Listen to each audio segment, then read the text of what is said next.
पंजाब में स्थित सिख धर्म के 3 तख्त साहिबान वाले शहरों को पावन शहरों का दर्जा देना पंजाब सरकार के लिए बड़े सौभाग्य की बात है। ये शहर है श्री अमृतसर साहिब, श्री आनंदपुर साहिब और तलवंडी साबो। ਇਹ ਤਿੰਨੋਂ ਤਖਤਾਂ ਦੇ ਸ਼ਹਿਰਾਂ ਨੂੰ ਪੰਜਾਬ ਦੇ ਅਧਿਕਾਰਤ ਪਵਿੱਤਰ ਸ਼ਹਿਰ ਵਜੋਂ ਐਲਾਨ ਕਰਨ ਦਾ ਫੈਸਲਾ ਕੀਤਾ। यदि हिंदू रक्षा दल ने ढूंढ लिया तो जिस तरीके से बांग्लादेश में हमारे भाइयों को मारा जा रहा है ना, उसी तरीके से उसको नंगा करके थाने चौकियों तक ले जाएंगे और उसके साथ ऐसा व्यवहार करेंगे जैसा हमारे हिंदू भाइयों के साथ हो रहा है। बांग्लादेश जैसी स्थिति पैदा होती है तो मुल्लाओं को सुरक्षा है, विधर्मियों को अपनी सुरक्षा है। तो जय श्री राम, जय श्री राम, जय श्री राम। दोस्तों, आप देख रहे हैं पल पल न्यूज और मैं हूं आपके साथ नदीम अकरम। आज जो हम आपको दिखाने जा रहे हैं वो सिर्फ एक खबर नहीं है, वो भारतीय लोकतंत्र की रीढ़ पर पड़ा एक बड़ा सवाल है। आज सवाल ये नहीं कि गाजियाबाद में तलवारें क्यों बांटी गई, आज सवाल ये है कि इस मुल्क में कानून किसके लिए है और किसके लिए नहीं है। ये तस्वीरें आज देश दुनिया के सामने आ चुकी हैं। खुलेआम तलवारें बांटी जा रही है, खुलेआम जहर उगला जा रहा है। नाजरीन, सोमवार को गाजियाबाद की खुली सड़क पर हिंदू रक्षा दल नाम का एक संगठन लोगों को तलवारें और फारसे बांटता दिखाई दे रहा है, जिसका वीडियो सामने आया। पहले इस वीडियो पर नजर डालिए। ना कोई छुपाव, ना कोई डर, ना किसी का रोक, कानून जेब में। शालीमार गार्डन में कार्यालय के बाहर धार्मिक नारे, दूसरे समुदाय को लेकर आपत्तिजनक बातें और हाथों में घातक हथियार बांटने का काम शुरू कर दिया। अब सवाल सुनिए, यह कार्यक्रम किसकी इजाजत से हुआ? तलवारबाजी की अनुमति किसने दी? खुली सड़क पर हथियार लहराना कौन सा कानून इजाजत देता है? ये सवाल लगातार खड़े हो रहे हैं। क्या संविधान ने इसका अधिकार दिया है? नाज़रीन, भारत का संविधान क्या कहता है जो बाबा साहब भीमराव अंबेडकर ने बनाया है? आर्टिकल 19 अभिव्यक्ति की आजादी देता है, लेकिन हथियार उठाने की नहीं देता।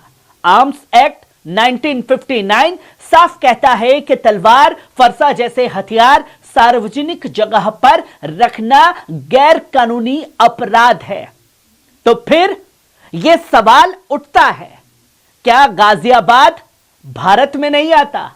क्या आर्म्स एक्ट वहां लागू नहीं होता? या फिर कानून ने आंखों पर पट्टी नहीं बल्कि आंखें निकाल करके हिंदू रक्षा दल के कदमों में रख दी हैं?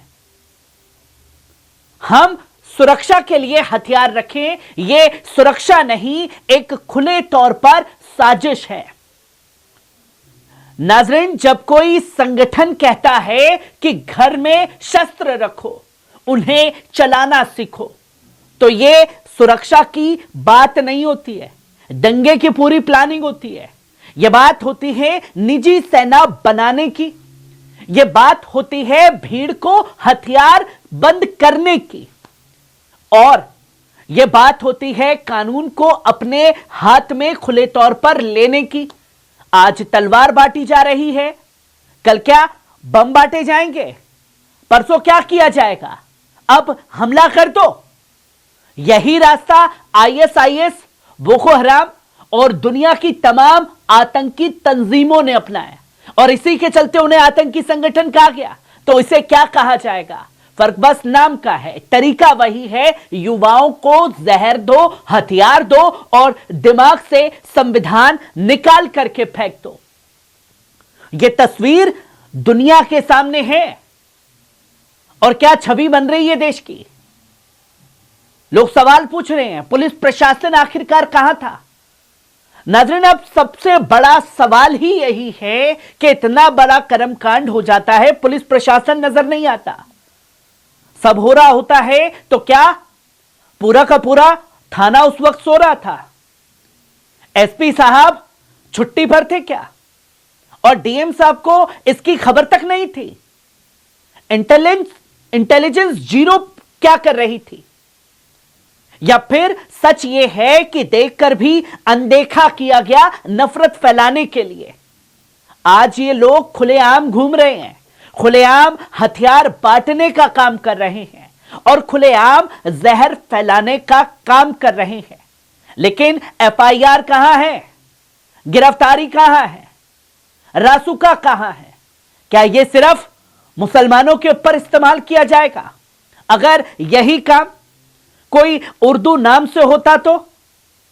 अब जरा ईमानदारी से सोचिए, अगर यही काम किसी उर्दू नाम वाली तंजीम ने किया होता, खुदा ना खास्ता ऐसी चीजें उर्दू नाम की तंजीमें करती नहीं, किसी मुस्लिम मोहल्ले में यह हरकत की गई होती तो?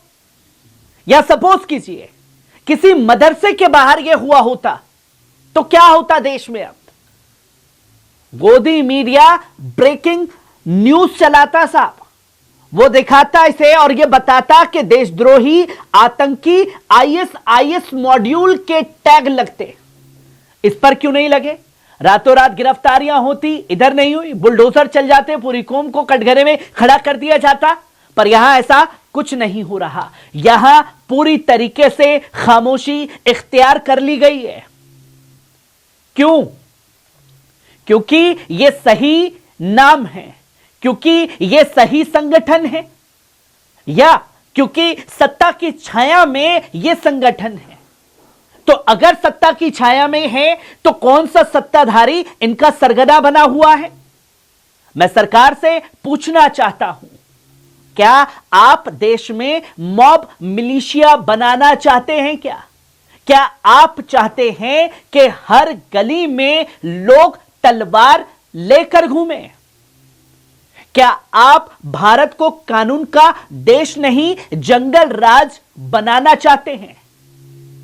आज अगर आपने इसे नहीं रोका तो कल आप भी नहीं रोक पाएंगे, क्योंकि तब ये बेलगाम हो चुके होंगे। संविधान की कसम खाने वालों के लिए चेतावनी है ये तस्वीरें। नाजरीन, ये मुल्क राम और रहीम दोनों का मुल्क है। ये मुल्क संविधान से चलता है, तलवार से नहीं चलता, ना उसके जोर पर चलता है। जो लोग नफरत के नाम पर युवाओं को हथियार थमा रहे हैं, वो इस देश के भविष्य के सबसे बड़े दुश्मन हैं। और जो प्रशासन ये सब देख करके भी चुप है, वो भी उतना ही दोषी है जो ये लोग हरकतें कर रहे हैं। और यह जांच का विषय है कि किसकी ड्यूटी थी, कौन था, क्या नहीं था। पल पल न्यूज न किसी धर्म के खिलाफ है, न किसी समुदाय के खिलाफ है। हम जुल्म के खिलाफ हैं, हम डबल स्टैंडर्ड के खिलाफ हैं, हम कानून की अंधी मौत के खिलाफ हैं। अगर आज सवाल नहीं उठा तो कल जवाब देने वाला शायद कोई ना बचे। मैं हूं आपके साथ नदीम अकरम। आप देख रहे थे पल पल न्यूज। अगर आपको लगता है यह सवाल जरूरी है तो वीडियो को ज्यादा से ज्यादा शेयर कीजिए, कमेंट कीजिए और कमेंट में लिखिए, कानून सबके लिए बराबर हो। शुक्रिया।